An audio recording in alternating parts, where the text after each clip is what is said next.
တိုင်းတော့ငါနေကိုမေးမယ်နော်စိတ်ထဲမှာရှိတဲ့အတိုင်းဖြေလို့ရတယ်နော်အခုတော့စိတ်ထဲမှာရှိတဲ့အတိုင်းဖြေလို့ရတယ်အဲ့တော့ဒီဆိုင်ရှင်မမကိုဘလို့မြင်လဲစိတ်ထဲမှာနင့်မျက်လုံးထဲမှာဆိုင်ရှင်မမကိုဘလို့မြင်လဲ စိတ်တွေရှိရဖြေရမှာလား စိတ်ရပါ โอเคဆိုင်ရှင်မမဆိုင်ကတော့အဲ့လိုအမြင်နဲ့ပုံဝင်မလာတော့လေနော်မကြမမြင်ဘူးတော့လေမမကလေတခါလေးအရန်လေးချစ်စရာကောင်းတယ်တခါလေးလည်းနည်းနည်းလေးကြောက်ရတယ်ပေါ့နော်ကြောက်ရဆိုမမတခါလေးရုပ်တည်နေရောလေဒါမဲ့လေမမကိုချစ်ပါတယ်လို့မမဆိုရင်လေတတိထားမိမလားတော့မသိဘူးမမကိုကိုကြည့်အောင်လို့အမြင်ကြည့်ပြီးတော့လိုက်တုံးပြနေရပါလို့အရန်ချစ်ပါတယ်မမအရန်လေးချစ်ဖို့ကောင်းတော့အရန်လေးချောပါတယ်လို့ အဲ့တော့ငါနောက်တစ်ခုထားမိမယ်နော်နောက်တစ်ခုထားမိမယ်နောက်တစ်ခုထားမိမယ်မပြီးသေးဘူးဆိုင်ရှင်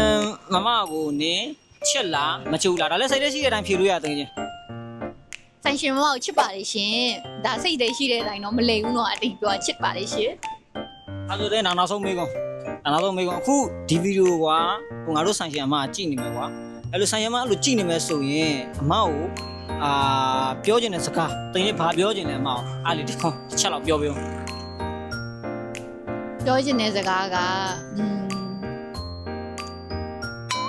ဘာပြောလဲမသိဘူးပြောချင်တဲ့စကားကမမအမြင်နဲ့ပြုံးလေးနေပါလို့အဲ့ဒါလေးပဲပြောချင်ပါတယ်ရှင်မမပြုံးအရန်ချောပြီးအရန်ချစ်စရာကောင်းလို့ပါရှင်